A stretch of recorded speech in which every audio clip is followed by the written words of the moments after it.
Fala, gurizadinha! Tudo certo com vocês? Eu começo esse vídeo perguntando, vocês estão preparados para o primeiro El Clássico de 2025? Pois ele já chega no final de semana, no domingo teremos a decisão da Supercopa da Espanha entre Real Madrid e Barcelona, a decisão do primeiro título de 2025 do futebol espanhol. Veremos qual dos dois times leva esse título, mas este vídeo é para falar sobre a classificação do Real Madrid, que venceu o Mallorca por 3-0 na semifinal e que fez o time de Carlo Ancelotti chegar a mais uma decisão da Supercopa da Espanha. Antes de mais nada, sempre aquele pedido, se vocês estão por aqui e ainda não estão inscritos no canal, se inscrevam, é grátis, não custa nada e vocês ajudam este canal a crescer. Estamos querendo chegar aos 100 mil por aqui, vamos ver se rola aí nesse primeiro mês de 2025. E também sempre pedindo like, que daí o vídeo chega a mais pessoas interessadas no tema e, claro, os comentários de vocês por aqui. Bom, Real Madrid venceu o Mallorca por 3-0 e se classificou para a final da Supercopa da Espanha, que acontece no domingo na Arábia Saudita. Teremos Real Madrid e Barcelona na decisão. Não foi um jogo fácil para o time do técnico Carlo Ancelotti. Nunca é fácil enfrentar o Mallorca, porque é um time que se defende muito bem, que dificulta o Real Madrid poder jogar da forma que mais gosta, que é na transição, que é no contra-ataque. É um time que joga fechadinho e tenta contra-atacar quando possível, né? Então é um time que dificulta muito o jogo do Real Madrid e é um time que tem um jogador que não existe jogo tranquilo entre Real Madrid e Maffeo, assim. O primeiro tempo ele causou contra o Vinícius, ele sempre causa nos duelos contra o Vinícius, que ele já começa causando uma semana antes ou 2 semanas antes pelas declarações que ele dá. Depois é sempre uma disputa entre os dois jogadores para ver quem é que consegue aguentar mais o outro. É impressionante esse duelo, sempre acontece em Real Madrid e Mallorca. E depois que o Maffeo, né, arrumou confusão com todo mundo arrumou confusão com o Maffeo e o jogo terminou em uma briga que podia ter sido uma briga totalmente desnecessária, como disse o Carlo Ancelotti na entrevista coletiva, mas é o que tem quando o Maffeo joga contra o Real Madrid, nunca tem paz em duelos. Mas vamos falar sobre a partida e não sobre tretas. O Real Madrid venceu o Mallorca por 3-0. Eu dizia aqui no vídeo da prévia que o Real Madrid tem muita dificuldade de fazer gol no Mallorca. Nos 4 duelos anteriores pelo Campeonato Espanhol tinha sido 1-1, vitórias 1-0, 1-0, 1-0. E parecia que ia terminar 1-0 de novo, o Real Madrid ganhando pelo mínimo contra o Mallorca, mas não foi. Primeiro tempo, o Real Madrid fez um muito bom início de partida, inclusive o Mbappé fez talvez o melhor início de jogo dele com o Real Madrid, criando muito pela ponta esquerda e pelo meio, trocando bastante de posição com o Vinícius Júnior. O Real Madrid finalizou 5 vezes no gol nos primeiros 23 minutos, com 5 defesas do goleiro do Mallorca, mas depois, e não conseguiu converter, e depois o Mallorca foi conseguindo neutralizar o Real Madrid, dificultando mais as finalizações do Real Madrid. Logo no início do segundo tempo, o Tchouaméni recebe uma pancada na cabeça e é substituído por precaução. E o Raul Asensio, jogador da base, que tem entrado para jogar como zagueiro, desde que o Tchouaméni voltou, o Tchouaméni assumiu essa posição aí na zaga, mas o Ancelotti contava muito com ele, entrou, inclusive foi o que terminou discutindo com o Maffeo no final do jogo. Que inclusive as câmeras de televisão que transmitiram o jogo daqui pra frente, a gente vai começar a ver um monte de vídeo do que todo mundo se falou, porque o final do jogo foi uma loucura. E o Tchouaméni deixou o campo, o Ancelotti já tranquilizou, disse que ele tá bem para jogar contra o Barcelona no domingo. O primeiro gol do Real Madrid saiu aos 18 minutos da segunda parte com Jude Bellingham. Foi um gol que para mim fica destacado pela participação do quarteto ofensivo na jogada, né? O Ancelotti foi de novo com Rodrigo, Vinícius, Bellingham e Mbappé no time titular. E os 4 participaram da jogada do primeiro gol do Real Madrid na partida, o gol do Bellingham. É uma roubada de bola do Rodrigo no campo do Real Madrid ainda, no campo defensivo, que acaba com o Mbappé correndo para lançar o Vinícius, que entra dentro da área, vai até a linha de fundo, cruza. O Rodrigo dá uma cabeçada que para na trave, a bola revolta, o Mbappé chuta, o goleiro do Mallorca defende e no rebote o Bellingham faz o gol do Real Madrid. Então a gente tem a participação de todo o quarteto no gol do Bellingham. O Bellingham, que vive uma grandíssima fase com o Real Madrid, assim, é impressionante ver nesses últimos 2 meses do Bellingham nesses últimos 12 jogos dele com o Real, que ele marcou 9 gols. Ele não tinha marcado nenhum nos 12 primeiros e marcou 9 gols nos últimos 12. A evolução do jogo do Bellingham, desde que o Ancelotti conseguiu encontrar o lugar para ele, que é dando muita liberdade para ele ser o 10, mas também para ele pisar na área e para ele voltar para defender e para construir jogadas se precisar, como o Bellingham tem sido o motor desse Real Madrid que eu tenho falado aqui para vocês. Ele ganhou a maioria dos duelos no chão, dos duelos aéreos, ganhou, praticamente conseguiu acertar todos os dribles. A ocupação de espaço do Bellingham é impressionante. Tem mais de 90, quase 90%, eu acho que nesse jogo ele ficou com 90% de acerto no passe. Assim, todas as estatísticas do Bellingham são boas, mas as sensações que ele passa em campo são ainda melhores, né? Vive um grandíssimo momento e tá reencontrando o gol, que para ele também é muito importante. O Bellingham chegou a 52 participações em gols em 66 jogos com o Real Madrid. Esse 1 ano e meio do Bellingham com o Real Madrid realmente mostra o quanto ele pode vir a ser. Ele só tem 21 anos, né? No time do Real Madrid. São, de momento, 32 gols e 20 assistências do camisa 5 do Real Madrid. O Bellingham abre o placar. Aí o Ancelotti começa a fazer substituições. O primeiro a sair, a primeira foi a do Tchouaméni, o primeiro a sair é o Valverde. O Ancelotti falou que ele estava com uma pequena sobrecarga, né, sobrecarregado, e resolveu substituir ele. O Valverde, que é o único jogador do Real Madrid que disputou todos os jogos na temporada, 29 dos 29, inclusive foi titular e jogou na Copa do Rei, uma coisa que eu não entendi até hoje, mas o Ancelotti deu alguns minutos de descanso pro Valverde, o Ceballos entrou, e depois ele deu uns 10 minutos de descanso pro Vinícius. Já depois do minuto 80 ele tira o Vini de campo para colocar o Brahim, para dar um pouco de descanso pro Vinícius também. O Ancelotti reconheceu depois do jogo que fazia mais calor do que eles imaginavam e realmente dava para ver que os jogadores estavam bastante cansados já na segunda parte, não só os do Real Madrid, os do Mallorca também.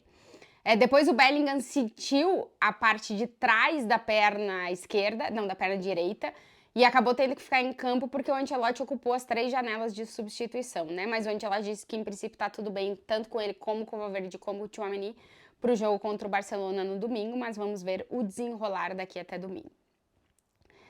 Os dois últimos gols do Real Madrid no jogo saem os dois nos acréscimos. O segundo, na verdade, é uma assistência do Brahim, que tinha direção, pé do Mbappé para ele marcar o gol, mas o jogador do Mallorca passa na frente e marca o gol contra. E o terceiro gol do Real Madrid na partida é o gol do aniversariante do dia, o Rodrigo, que completou 24 anos. Marcou o terceiro gol do Real Madrid no jogo, o quarto dele nos últimos 5 jogos com o Real, mais 2 assistências, ou seja, o Rodrigo participou de 6 gols nos últimos 5 jogos dele com o Real Madrid. Também vive um grandíssimo momento e também fez um muito bom jogo o Rodrigo, que tem sido fundamental o entendimento dele que para o quarteto encaixar, o Rodrigo vai ter que, entre aspas, se sacrificar mais e jogar um pouquinho mais recuado quando o time não tá com a bola. E aí entra o lance do primeiro gol do Real Madrid, que é o Rodrigo que rouba uma bola no campo do Real Madrid, que dá origem a toda a jogada do gol, que acaba no gol do Bellingham. Então, o Rodrigo, com esse entendimento, acho que o Ancelotti... Eu tô curiosa para ver o que ele vai fazer no jogo contra o Barcelona, se ele vai escalar ou não o quarteto em campo. Mas o que a gente tem visto é que quando o Real Madrid não tem a bola, todo o quarteto tem que se sacrificar. O Bellingham, a gente já sabe que já entra dentro das funções dele se sacrificar mais e tá mais no sistema defensivo quando o time não tem a bola. Mas o Rodrigo também entendeu isso muito bem e pro jogo coletivo e pro funcionamento do quarteto isso é importantíssimo. Se os 4 quiserem jogar juntos, os 4 vão ter que se sacrificar de certa forma quando o time não tem a bola, porque vai ter que correr para trás. Não tem outra solução, senão não dá para jogar com os 4. Então, hoje funcionou de novo. Acho que o entendimento deles da dinâmica do ataque do Real Madrid, que a gente viu na temporada passada funcionar com Rodrigo, Bellingham e Vinícius, o Mbappé tá entendendo essa dinâmica. Como eu dizia, essa conversa ela tá ficando fluida. Até onde ela vai ir e como isso vai, e o que isso vai gerar para o Real Madrid é o que ainda fica dúvida, porque são jogadores, como o Ancelotti dizia depois do jogo, os 4 podem te resolver um jogo porque eles são muito bons. Mas eles precisam entender esse jogo que vai ter que ser um ataque muito móvel, que já era na temporada passada, com eles trocando de posição todo o tempo para em determinados momentos entender se é melhor o Vini tá centralizado ou tá na ponta, se é melhor o Rodrigo tá na ponta ou tá no meio, se é melhor o Bellingham tá ocupando o espaço de centroavante ou tá mais recuado no meio de campo para poder criar a jogada, ou tá até caindo mais para lateral. Então, eles conseguindo entender esses movimentos, talvez a gente veja uma evolução do que a gente viu na temporada passada de um ataque ainda mais dinâmico, com mais peças e, claro, sempre tendo que correr para trás para defender. Não vai ter para onde fugir. Se o quarteto quiser jogar, vai ter que todo mundo se sacrificar um pouco. Nos últimos jogos, parece que esse entendimento está acontecendo mais e o Ancelotti voltou a utilizar uma palavra que fazia tempo que eu não escutava ele falar, que é equilíbrio. O time hoje foi equilibrado de novo. E passa o equilíbrio pelo sacrifício do quarteto. Então, estou curiosa para ver o que vai acontecer no jogo contra o Barcelona, se ele vai com o quarteto ou não.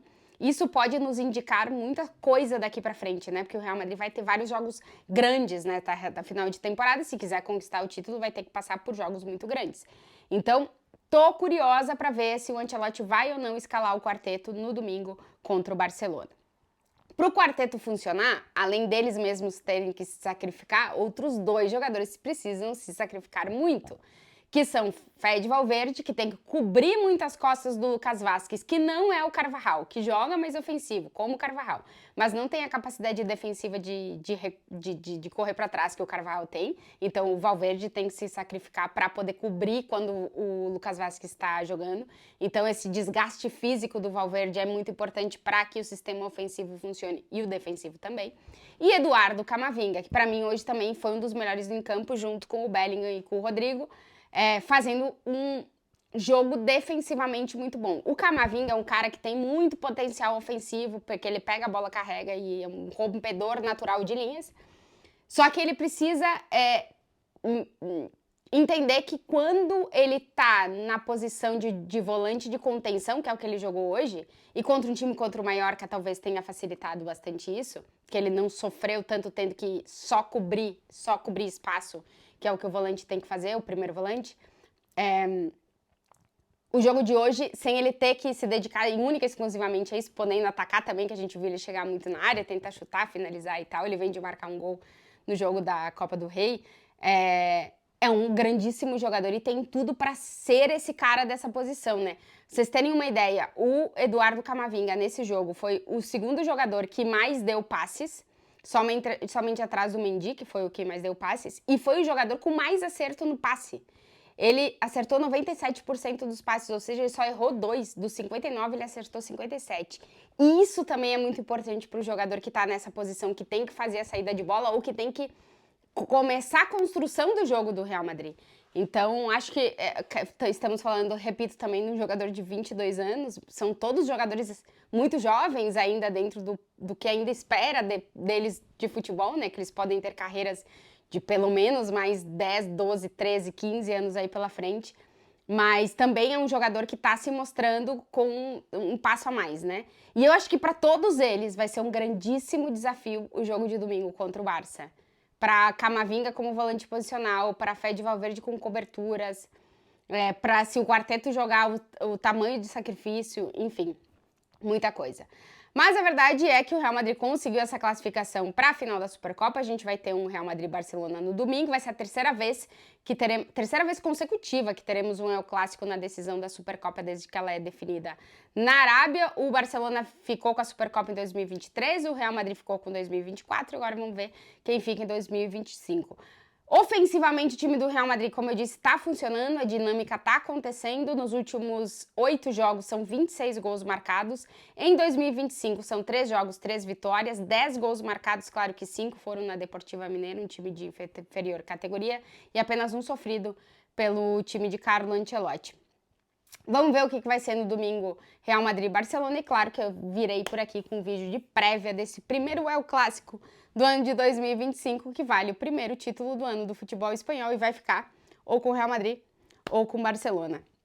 Se vocês chegaram até aqui no vídeo e ainda não estão inscritos, se inscrevam no canal para ajudar o canal a crescer, deixa aquele like e, claro, os comentários de vocês por aqui. Um beijo e até o próximo vídeo.